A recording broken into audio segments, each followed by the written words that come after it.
Marami nga ang nalulungkot sa pagpanaw ng isang doktora na kung saan kamakailan lamang ay natagpuan ang kanyang katawan na nasa loob ng kanyang sasakyan at wala ng buhay.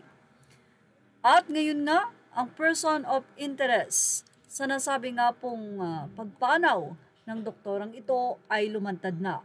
Walang iba kundi ang nobyo ng nasabing doktora. Mula sa Panlasang Pinoy Recipes Facebook page, person of interest in Dr. Rejan Monet Romualdez death now in custody.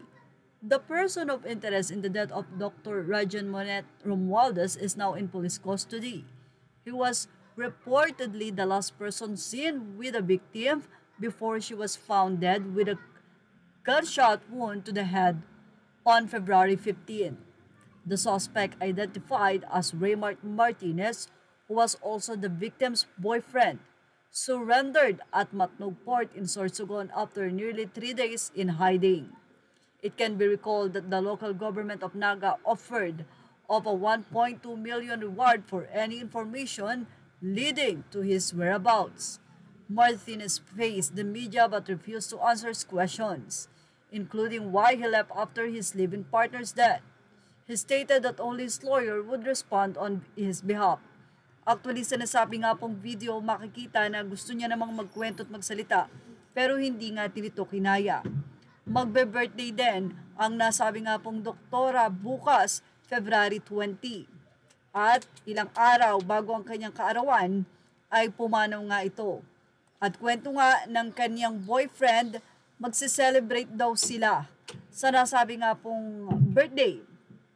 Mula naman sa asentado sa radyo, tignan dumating na nga sa Naga City ang mga kapamilya ni Dr. Rejan Monet Romualdez. Ito po ay update February 18, ang pinaslang na OB-GYN ng Bicol Medical Center BMC.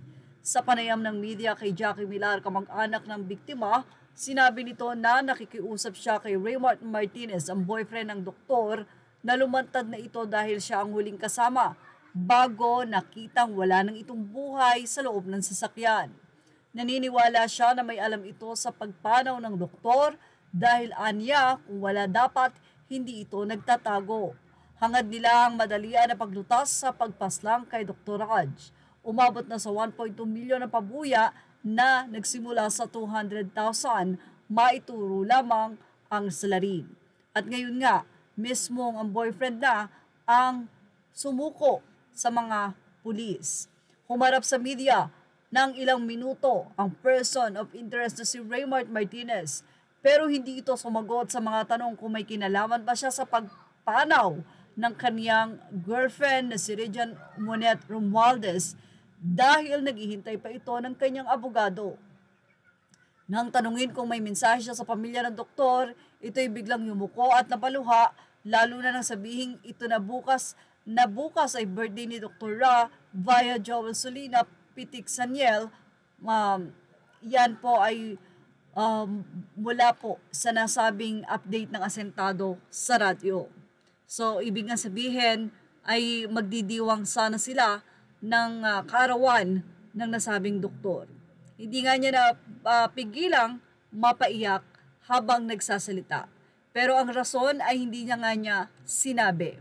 Well, yan ang ating Showbiz Now update. Images are all credit to the rightful owners. Thank you for watching Showbiz Now.